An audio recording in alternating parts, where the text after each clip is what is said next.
The second method that we learned was maximum likelihood estimator, in which we try to find an estimator which maximizes the likelihood function, or equivalently the log likelihood function.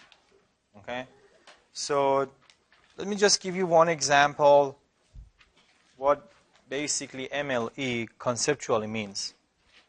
Let's say we have a Bernoulli distribution, and with parameter P, okay, P is the probability of success.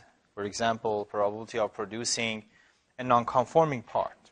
Okay, we collect a sample. Let's say x1 is 1, x2 is 0. These are Bernoulli random variables. Should be 0 and 1s. Okay, x3, let's say 1, x4 0, and x5 is 0. Let's say. Okay. We know that actually we showed that the MLE method for Bernoulli distribution is what? Do you remember?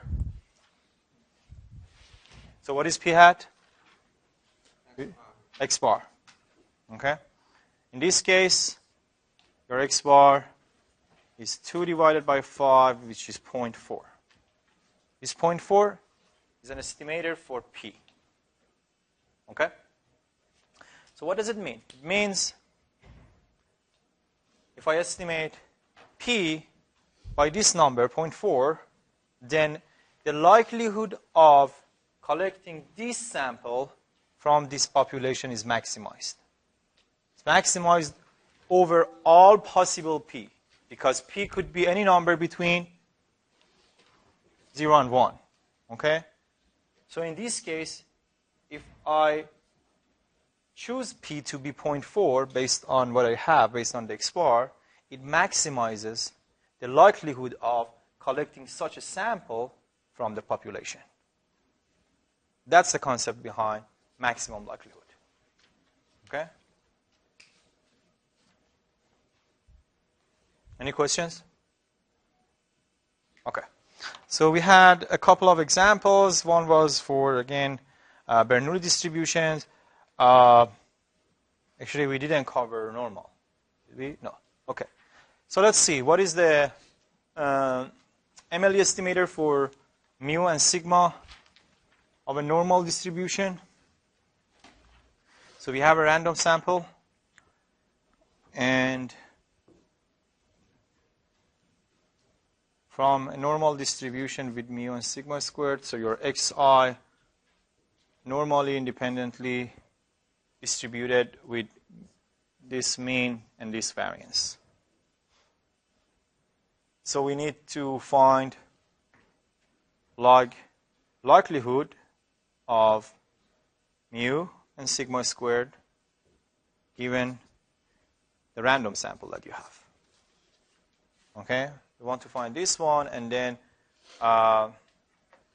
maximize it over mu and sigma squared. Okay, the PDF for normal distribution is 1 over 2 pi sigma exponential of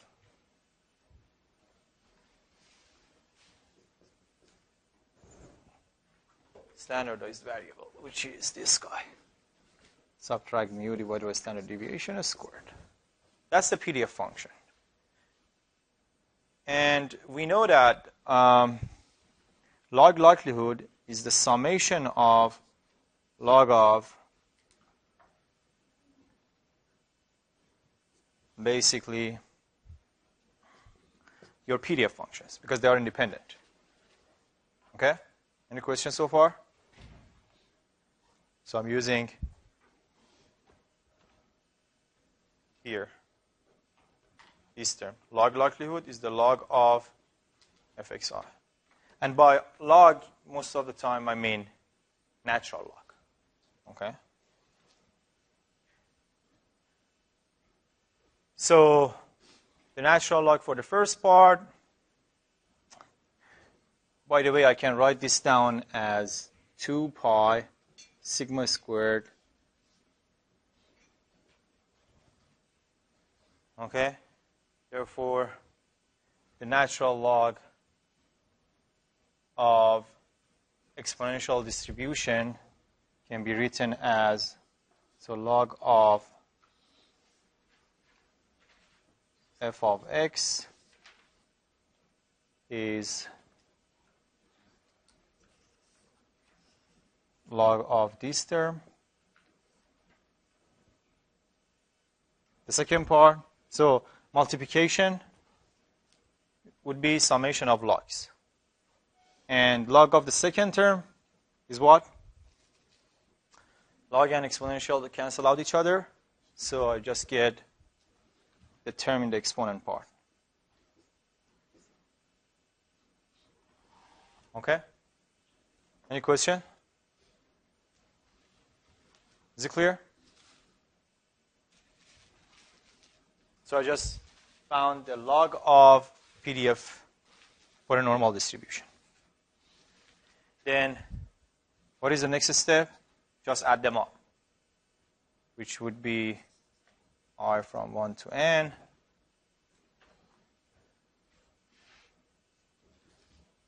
of this guy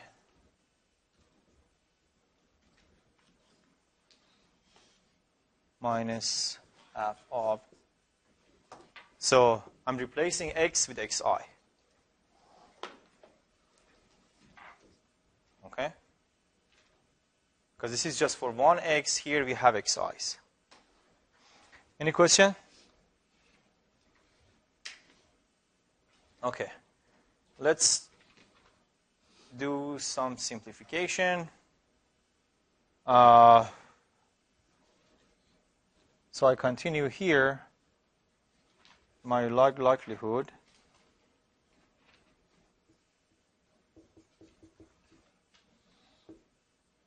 would be, this is constant, has nothing to do with I, so minus n over 2 log of 2 pi sigma squared.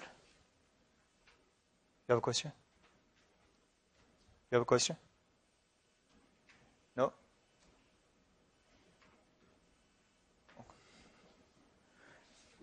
And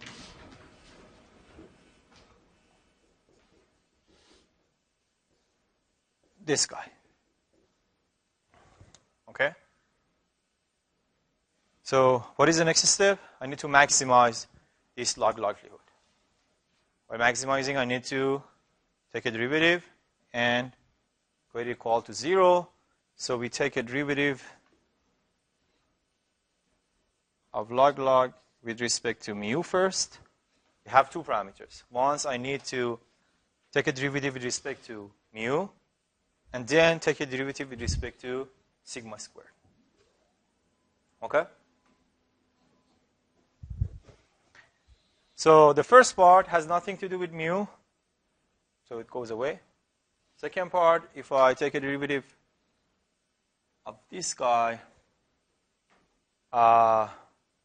so I can write it down as these 2 and 2 cancel out each other.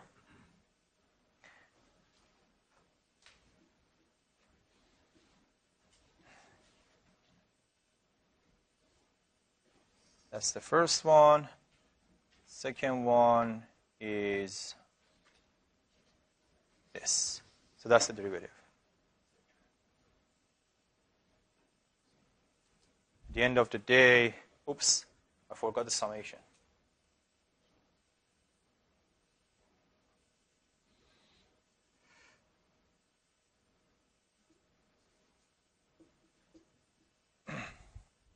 Okay?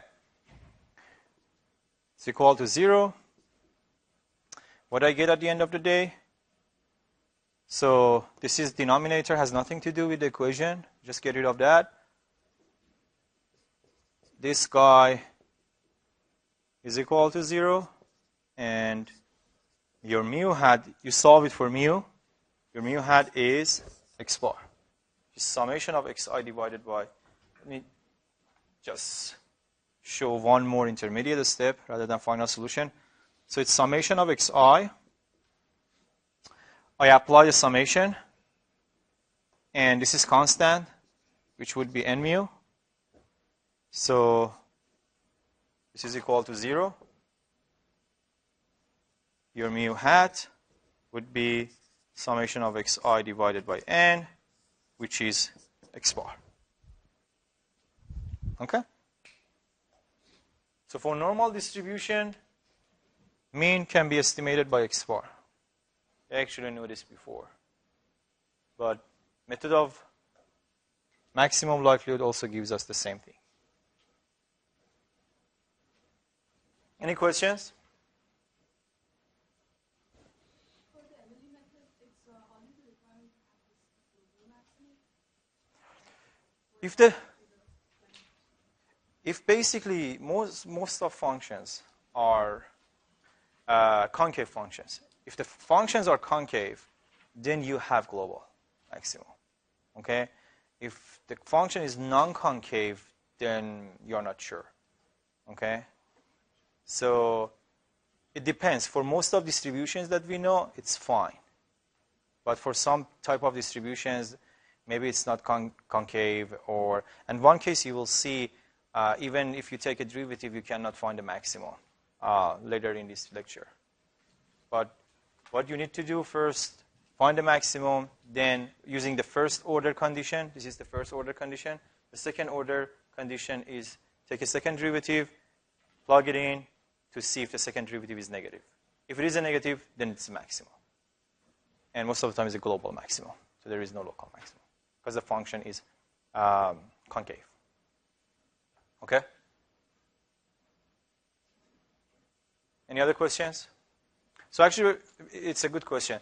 So one thing else that we need to do that I don't do it here, but in the exam you need to do is basically take a second derivative and show that the second derivative, when you plug in x bar, is negative. Therefore, this is basically a maximum point. Okay? Any questions? We good? Did you say you're going to take a derivative with respect to sigma? No. Oh, so this is just for mu. Yeah. Yeah, that's the next step. Okay. I'm not done with this example. Okay. So the second part is to take a derivative with respect to sigma squared, not sigma. Because here I want to estimate sigma squared. Okay? If I wanted to estimate sigma, then I would take a derivative. I would take the derivative with respect to sigma. Okay? So take a derivative of log likelihood with respect to sigma squared.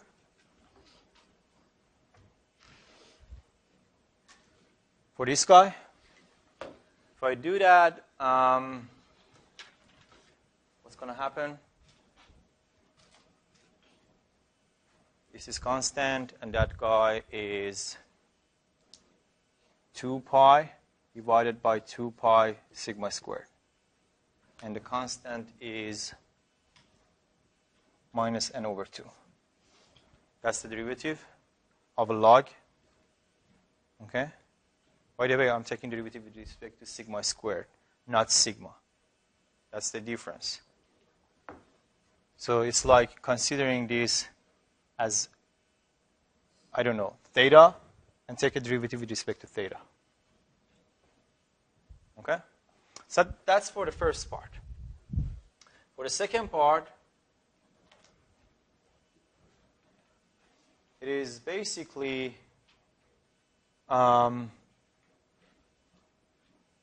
so let me just write it down here first.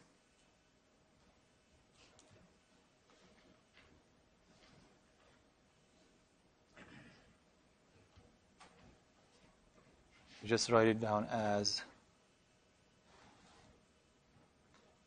oops, there was a summation.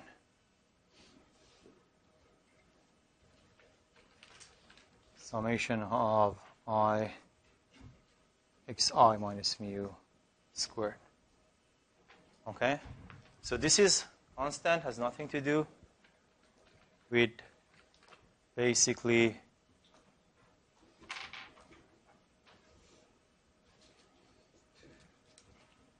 our derivative.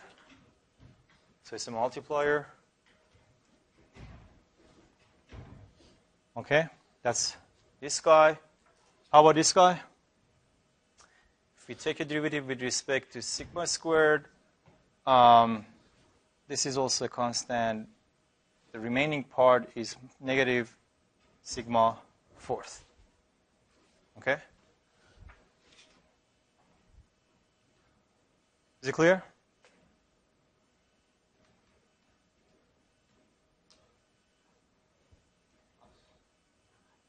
So this negative and this negative are going to be plus at the end of the day. Is it clear? Any questions?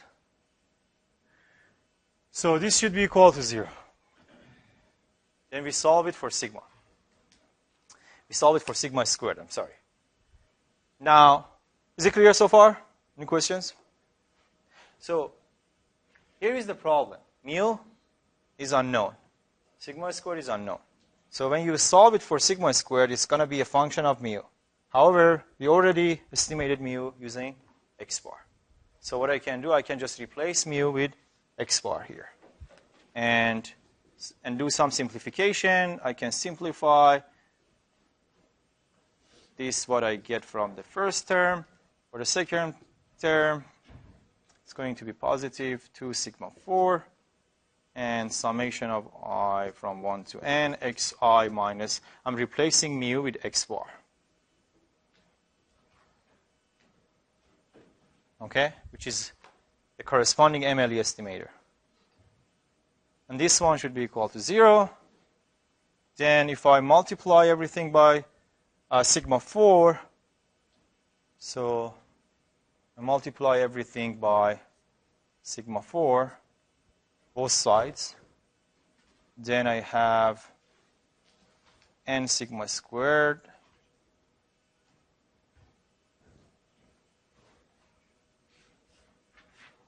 or let's say 2 sigma 4.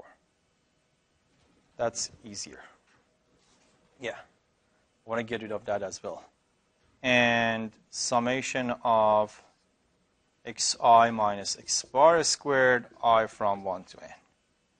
This is equal to 0. I solve it for sigma squared. If I do that, then I get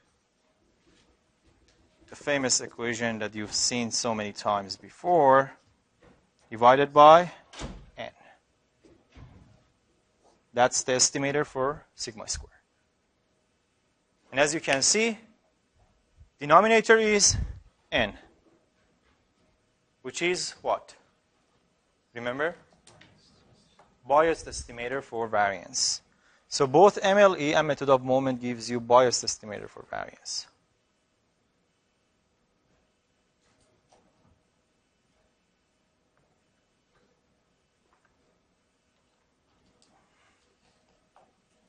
Any questions? Is it clear? Again, we need to take a second derivative with respect to sigma squared here, or actually here. And plug in this guy and see the second derivative is negative, which shows that this is a maximum point.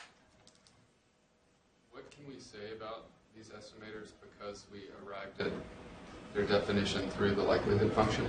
Is it that they have the least? Do you remember the example I gave, like for Bernoulli distribution at the beginning? So that's the same thing. So if you get a number, let's say you have a random sample, and you estimate using maximum likelihood, this guy becomes 5, and this guy becomes 4. Okay? It means if you use the basically maximum likelihood estimator, okay, you are maximizing the likelihood of collecting such a sample from a population with this mean and this variance. Okay? Go ahead. Now, if we got a positive in the second derivative, would that mean we did it wrong because it's a maximum likelihood? No. No, actually. Yeah, in the exam, maybe.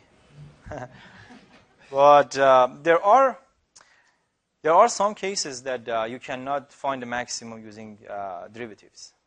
You will see one of them later. Any other questions? So whenever we see normal and random sample, we can interchange mu and x bar and variance with sample variance? you can, so put it this way, I rephrase the question like this. For estimating mean and variance of any population, not normal, any population, okay? So X bar is definitely best estimator, okay? And for the variance, you can either use this guy if you care about efficiency, okay, this variance, and you can use, or you can use n-1 if you care about bias. It doesn't have anything to do with the, it doesn't have anything to do with the distribution, okay? For this case, for normal distribution, I can show that the maximum likelihood estimator gives you similar estimators, okay? That's what I did, yeah. So just because sometimes you substitute mu and x bar, like when you do the math, and I'm just trying to figure out when can you do that and when can you not? So you can, every time that you want to find estimator for mu, you can do that. That's okay. Okay? So for example, here I already found the good estimator for mu based on likelihood is x bar. Okay? Now I want to solve this equation for sigma squared, but I have more than one unknown. Another unknown is mu. Okay? I already estimated before. What is that? X bar. That's what I did. So every time that you want to do basically to estimate mu, and you need the value of mu for calculating something else, okay, you can replace it with x bar. Okay? Any other questions? Okay. So I think you can work out this problem. Try to find an MLE estimator for lambda for an exponential distribution, based on this random sample with size of n. If you do not remember the PDF function, this is the PDF function.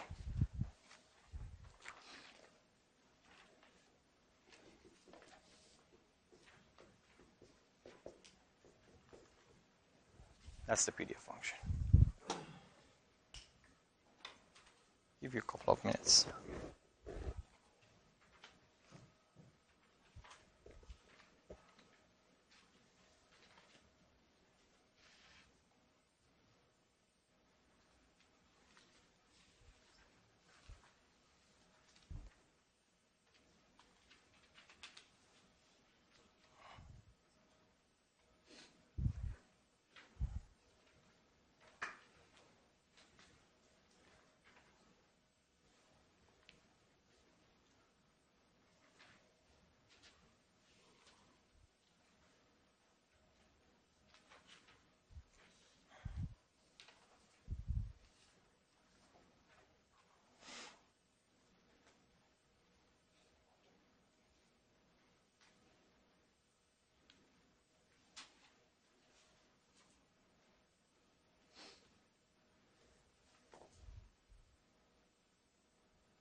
So what is it? Anybody? 1 over x bar. That's correct. So we need to find log likelihood of an exponential distribution with this given sample, which is summation of PDF function. In this case is, summation of log of PDF functions.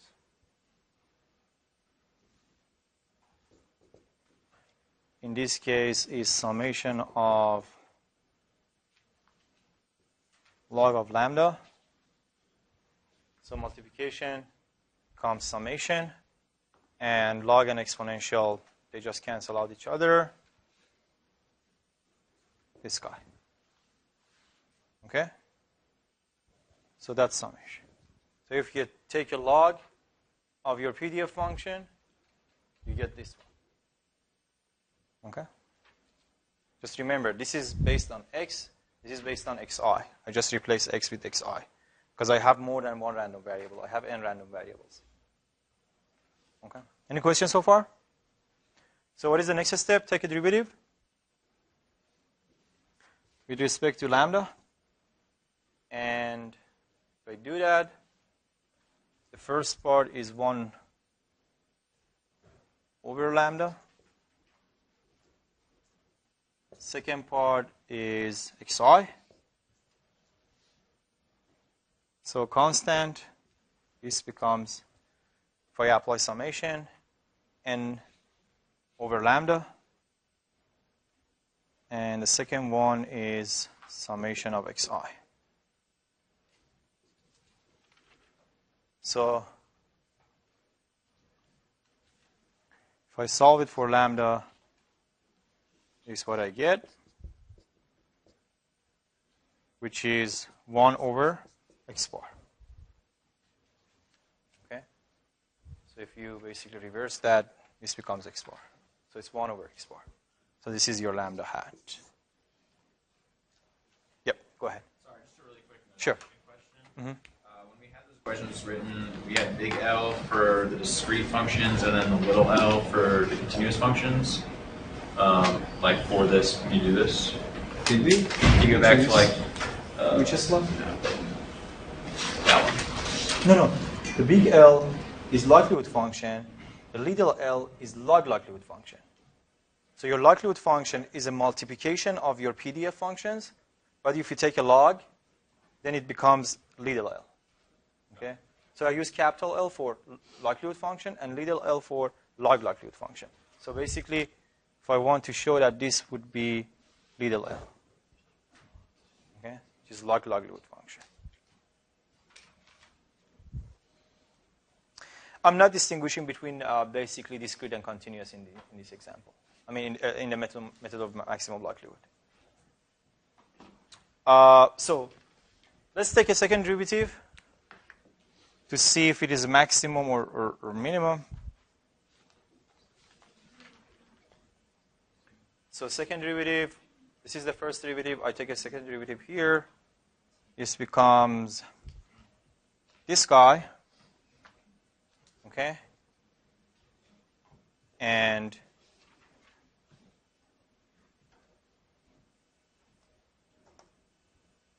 this vanishes because there is no lambda here. So that's what I get. So lambda, I replace lambda with 1 over x bar. Becomes this. Okay? This is always negative. Because n is positive, x bar squared is positive. So negative, that is always negative. Therefore, 1 over x bar is the maximizer.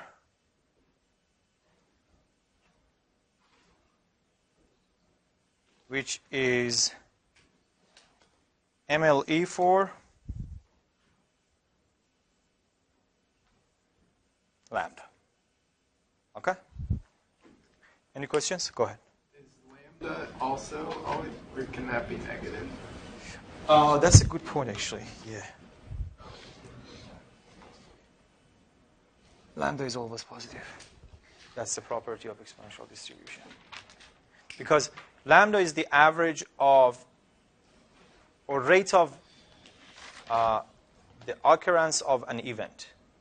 Okay, that rate could not be negative. For example, the rate of customer entering in a bank. That rate cannot be negative. Any other questions? We good? Okay. So there are some nice properties for MLE. That's why we use MLE. Even though sometimes it's tedious to do the calculations and math. One of the interesting part is, you know that sometimes you have biased estimator. This guy. This is biased estimator. But MLE is approximately unbiased, especially when your sample size is large. So asymptotically, when n goes to infinity, it becomes unbiased estimator. Okay? And that makes sense. For example, here, for this estimator, when n is large, okay, we know that SS squared, let me write it down here.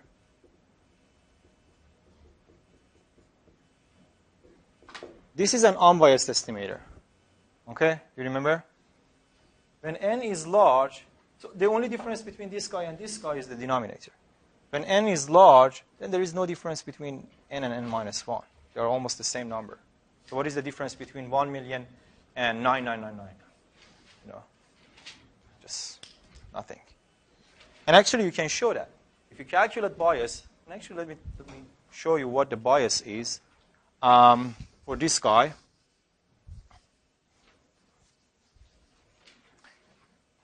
Rather than making an intuitive argument. So let me find the bias. The expected value of this guy here is, I multiply it by n minus 1 and divide it by n minus 1.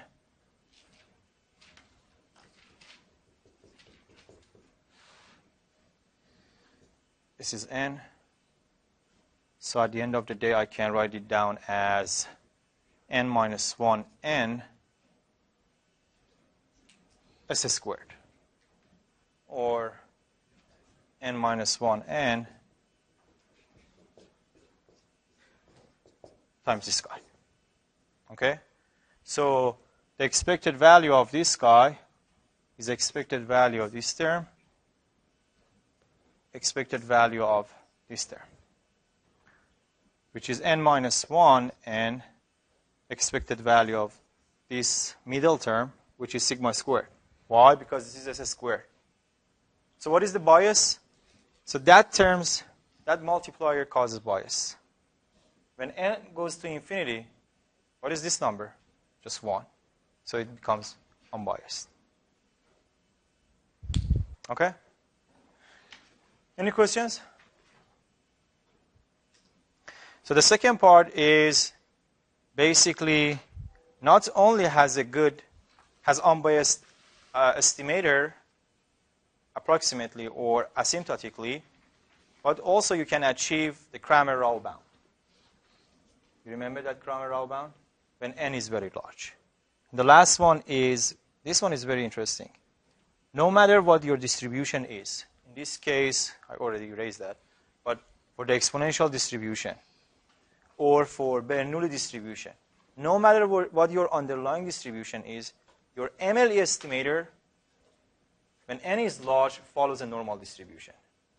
That's very interesting result. Okay?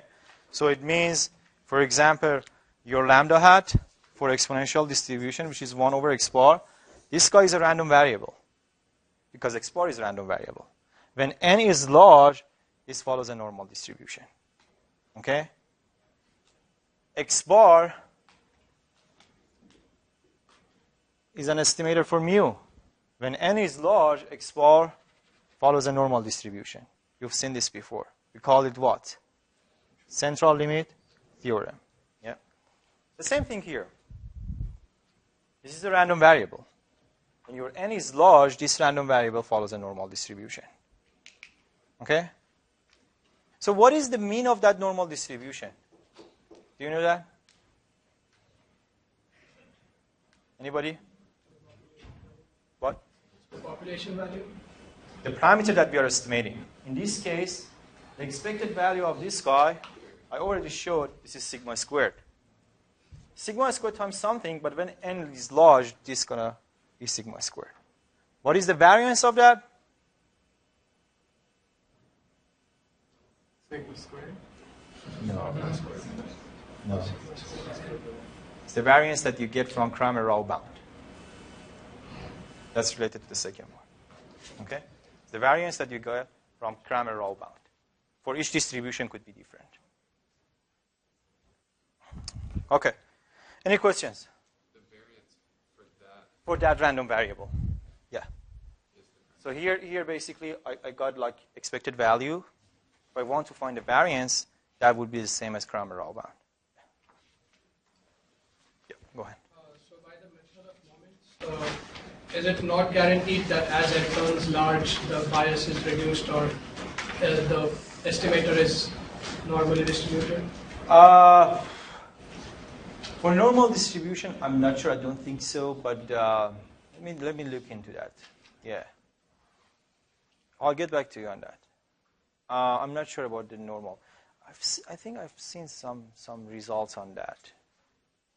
Yeah. Let me double check and get back to you on that. That was a good question. Okay. So the question is, can I have the similar properties for method of moments? I would say not all of them, but some of them, yes. Okay. Invariance property. That's actually something that you cannot get from method of moment. This invariance property. But what does it mean when we say the MLE estimators are invariant? So if you define a one-to-one function, okay, then you don't need to. So let's say you have. Let me put it this way. So you have your estimator for theta, which is theta hat. Then you define a function over theta. Then you want to find the MLE estimator. This is MLE estimator. For f of theta, then we can, for MLE, this would be f of theta hat. Okay? So you don't need to do the math again for this new function. You just apply the function to your estimator. That's it. So you need however many to estimate like a normal distribution. You need two estimators, right? Or yes, because you have two parameters. So you always need the number of estimators you have parameters.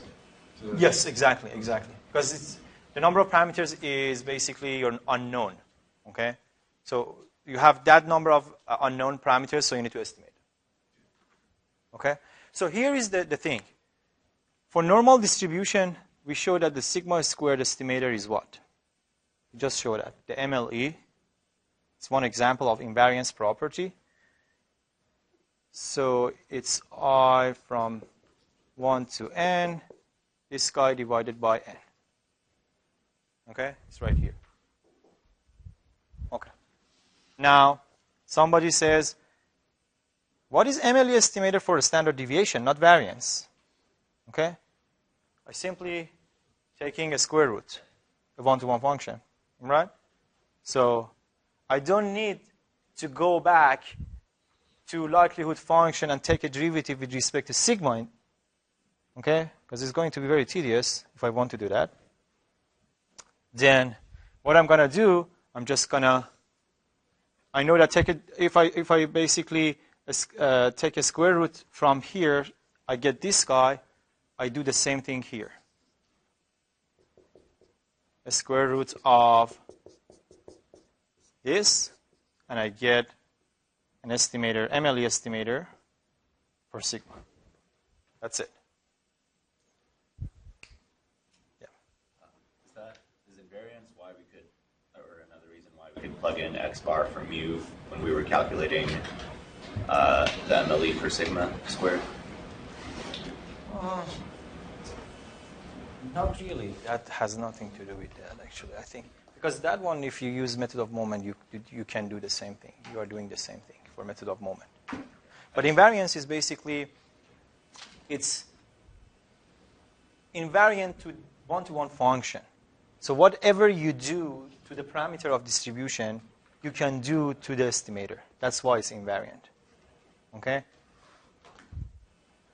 Any other questions? Yeah. Is there no restriction on the function f? Like it can be any kind of function? One-to-one. Like one-to-one, any kind? Yes. Any other questions?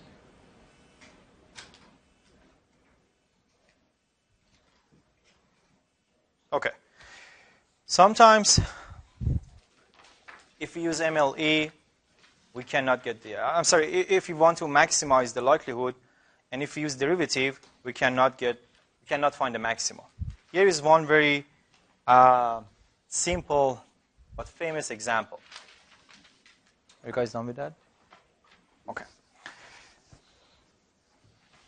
Let's say we have a uniform distribution. And for uniform distribution, the PDF function is 1 over A, and you have one parameter to estimate. Okay? So the distribution is something like this. This is A, this is 0. You want to estimate A based on a random sample. So what you need to do, you need to find the likelihood function or log of likelihood function. Let's say log of your likelihood function with A given x1 to xn is summation of log of xi. Log of f of xi. Okay? Again, this is the PDF function for a uniform distribution with parameters, two parameters, 0 and A. Okay? 0 is the lower bound and A is upper bound, and we want to estimate A. In this case, log of this guy would be minus 1 log of A, and the summation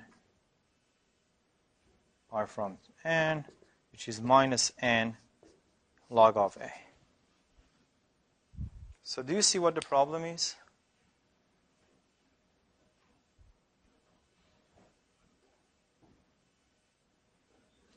I can take a derivative. I can solve for that derivative. I can get an answer. What is that answer? It's very trivial, actually, if I do that.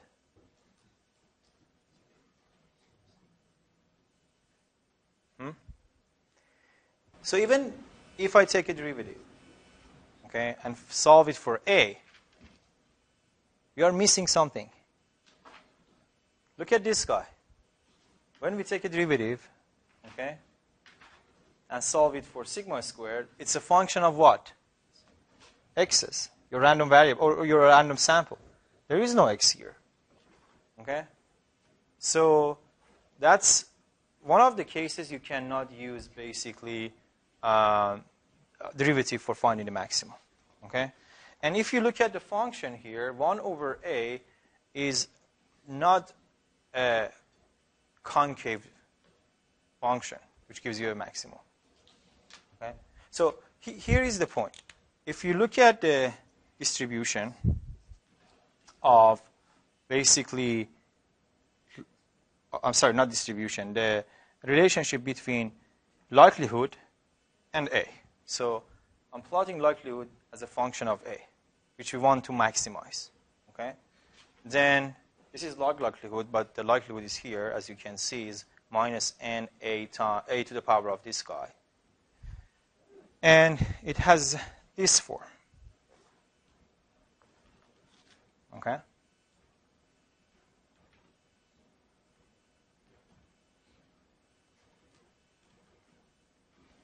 So what is the maximum of this function?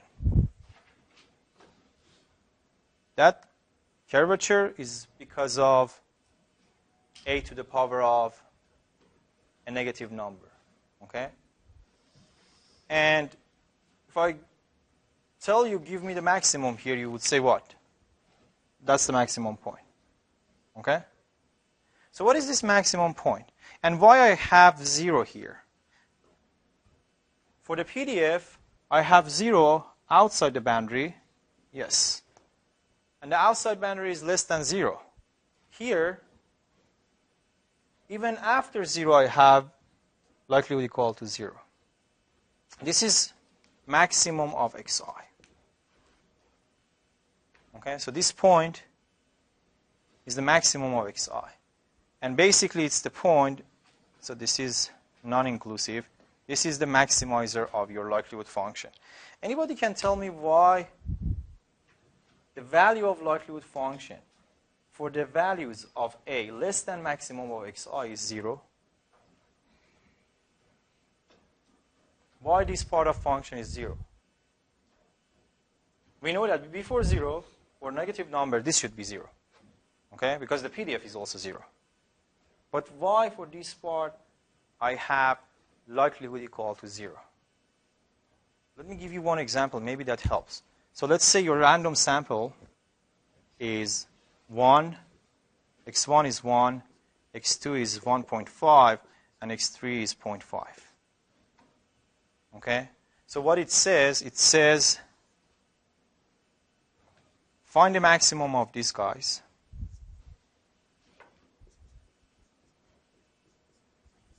Which is 1.5. Okay? And your likelihood function below this number is 0. Anybody can tell me why? The likelihood function as a function of a, not as a function of x. It can't be smaller than that makes sense. Why cannot? That's true, but why?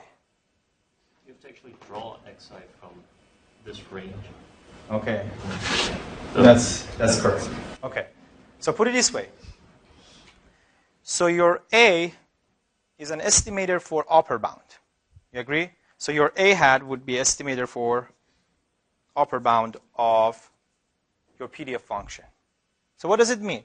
It means any number that you get, any random number, any random sample, should be between 0 and your estimator.